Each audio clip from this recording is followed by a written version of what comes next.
Les marchés avec CMC Markets, trading de CFD sur action, Forex et indices. Salut, c'est Trado, content de vous retrouver pour cette analyse technique journalière du CAC et également de DBV Technologies qui m'a été demandé de très nombreuses fois. Bon, alors cette séance ressemble à s'y méprendre à celle de vendredi, qui ressemble à s'y méprendre à celle de jeudi, voire de mercredi, voire même encore de lundi dernier, puisqu'effectivement, aujourd'hui comme les autres journées, on a été confiné à l'intérieur d'un trading range, on va dire d'un rectangle de consolidation, compris entre globalement les 23,6% de retracement de Fibonacci ici et les 38,2% de retracement de Fibonacci.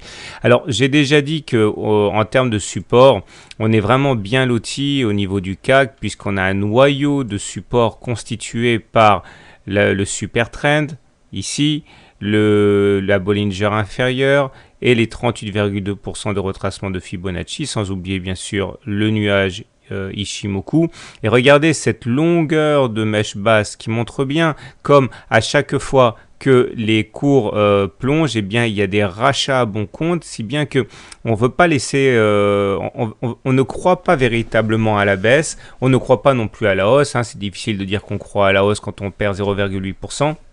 Mais pour l'instant, on est en train de digérer pas mal de choses, hein, ce qui se passe dans l'État islamique, ce qui se passe maintenant à Hong Kong avec les velléités démocratiques des étudiants notamment qui veulent effectivement avoir un petit peu plus de droits. Et donc, c'est pour ça que les valeurs du luxe ont pas mal morflé aujourd'hui parce qu'on a peur que le marché chinois s'étiole un petit peu.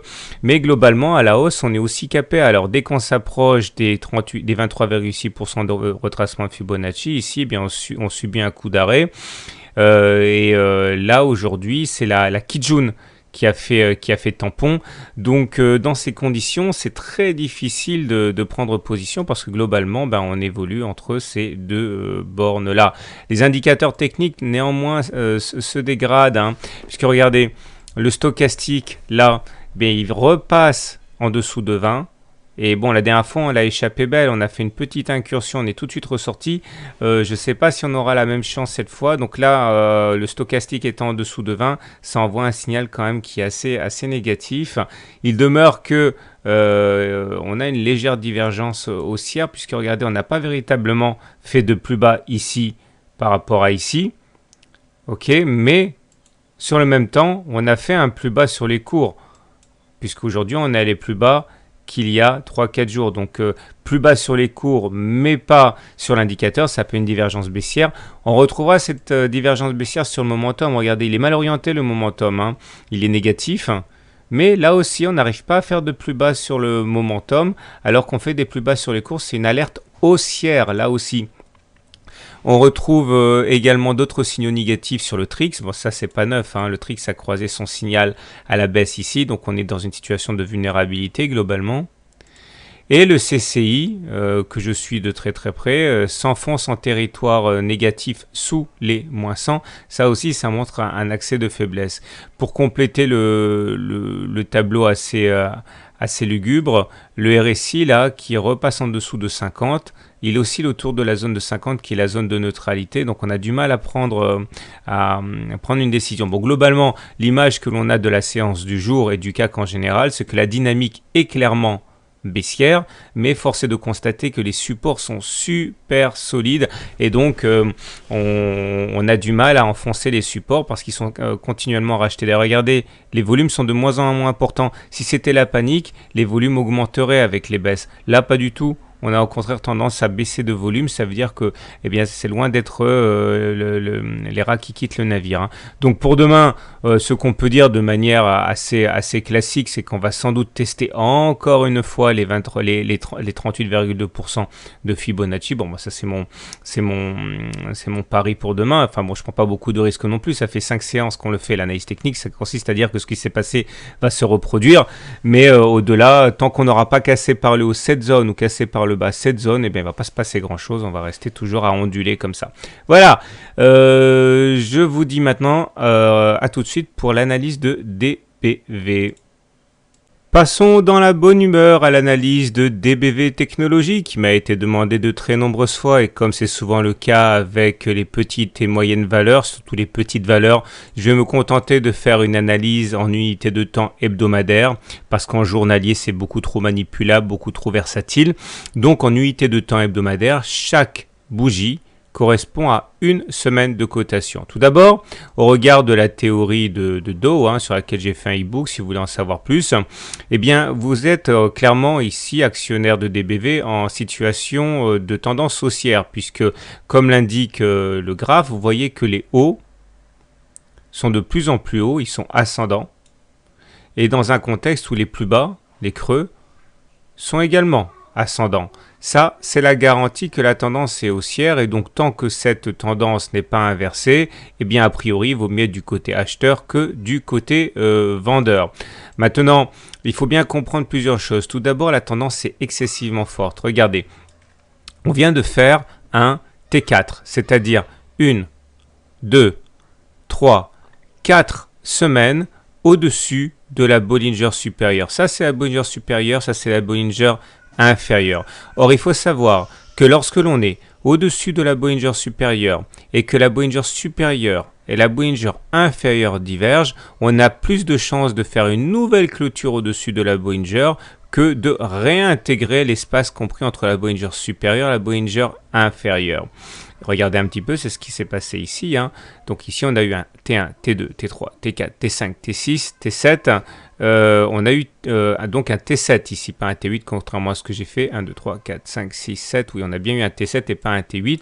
Et là, nous avons eu un T4, T1, T2, T3, T4. Voilà. Donc l'idée, c'est que tant que l'on ne réintègre pas les Bollinger, c'est-à-dire tant qu'on ne clôture pas entre ça et ça, eh bien, a priori, on peut se laisser porter par la tendance. Maintenant, il faut savoir deux choses. Le jour où on réintégrera les Bollinger, dans ce cas, il y a de fortes chances pour qu'on aille chercher la moyenne mobile à 7 semaines. Regardez ici. Ok, une fois qu'on réintègre les Bollinger, on va chercher la M7, voire même la M20. La M7, c'est le tarif de base. Là, pareil. Une fois qu'on a eu réintégré les Bollinger, ici, on est allé chercher la M7. J'en parle parce que ça n'aura rien de surprenant à ce moment-là d'aller chercher cette courbe ici qui est actuellement à 27 euros. Mais encore une fois, pour l'instant, c'est qu'une indication puisqu'on est toujours bien au-dessus de la Bollinger supérieure. Deuxième chose sur laquelle j'aimerais insister, puisque la tendance est très très forte à la hausse, mon rôle se cantonne ici à vous donner les signes précurseurs d'une alerte. Il ne faut pas faire de bulle. La bulle, c'est quand vous avez une courbe comme ça, une bougie qui n'est pas du tout en contact avec la Bollinger supérieure. Ça, c'est un petit peu dangereux. Alors maintenant, il faut savoir que lorsqu'on fait des bulles, on a tendance à redescendre assez rapidement. Alors j'aimerais tout de suite attirer votre attention sur le fait que sur DBV, ce n'est pas trop vrai, puisque des bulles, il y en a eu ici. Regardez, cette bougie ne touchait pas du tout la Bollinger supérieure. Et également ici, ça s'appelle une bulle. Donc normalement, quand on fait des bulles, on va réintégrer la M7 et puis la M20, mais force est de constater que DBV n'est pas très sensible à ce phénomène de bulle, et c'est ça aussi l'analyse technique, c'est être capable de voir et de distinguer la manière dont les actions réagissent aux signaux techniques. Donc la première chose, c'est effectivement de se méfier du moment où on aurait une bulle, tout en sachant que sur DBV, ça ne fonctionne pas très bien. Par contre, et une autre chose que j'aimerais sur laquelle j'aimerais insister, c'est que lorsqu'on fait des clôtures hors Bollinger, comme ça, il est très habituel de redescendre, prendre appui sur la Bollinger supérieure. Regardez ici, on a fini très haut, mais à un moment ou un autre, on était en contact à Bollinger supérieure, ici, ici, ici. Et donc, ça n'aurait rien de surprenant de redescendre jusqu'à la Bollinger supérieure, aller chercher les 32 euros avant éventuellement de repartir vers l'avant. Je dis ça au cas où le retour sur la Bollinger supérieure aurait lieu demain. Il faut savoir que ce sont des phénomènes assez classiques. Regardez, même ici, régulièrement, on vient chercher la Bollinger supérieure avant éventuellement de repartir à la hausse. Maintenant, petit détour du côté des indicateurs techniques. La première des choses à remarquer, c'est qu'au niveau du stochastique, on est dans la zone de surachat au-dessus de 80. Donc ça, c'est une zone qui est très porteuse pour les haussiers. Il faut se méfier du moment où on redescend en dessous de 80, comme c'était le cas ici. Parce que quand on redescend en dessous de 80, on a droit généralement à une consolidation. Et là, en ce sens, Vous voyez, on descend en dessous de 80 et là, DBV n'échappe pas à la règle. Donc, surveillez le moment où on repassera en dessous de 80. Le trick, c'est très bien orienté. Il vient de croiser son signal à la hausse. La dernière fois que ça s'est produit, c'était... Alors, attendez, là. Ok. Et à ce moment-là précis, on a eu une hausse quand même assez significative. C'était là. Donc, en ce sens, c'est aussi très positif puisque le DBV vient tout juste de croiser son signal. Autre élément intéressant, c'est celui des volumes. On juge de la qualité d'une hausse au fait que les volumes accompagnent le mouvement ou pas. En l'occurrence, ici, vous voyez que les différents pics, là, là et là, eh bien, ils se font avec des volumes ascendants, comme ici, ici et là. Donc ça, c'est vraiment tout à fait intéressant. Maintenant, une petite méfiance à avoir vis-à-vis des volumes de cette semaine. Vous avez compris que lorsque les plus hauts se font, les volumes doivent être croissants. Or là, pour l'instant, on n'est que lundi. Il faudra veiller vendredi à ce que les volumes accumulés sur cette bougie-là soient supérieurs aux bougies précédentes de volume, afin justement de ne pas démentir cette tendance à la montée des volumes. Mais bon, a priori, ça devrait être assez facile à faire. Voilà, donc pour récapituler, la tendance est fortement haussière. Tant qu'on reste au-dessus de la Bollinger supérieure, on a plus de chances de clôturer au-dessus la semaine d'après que de réintégrer. Mais au moment où on va réintégrer les Bollinger, il ne faudra pas s'étonner d'un retour sur la moyenne mobile à cette semaine. C'est ce qui se passe de manière régulière, y compris sur DBV. Voilà, je vous souhaite maintenant une bonne soirée, de bons trades. Si vous découvrez mon travail, je vous propose d'obtenir gratuitement mon e-book, 100% débutant, avec sa vidéo exclusive, ses exercices corrigés. C'est sur simple demande à mon email. Voilà, à très bientôt pour une mise à jour.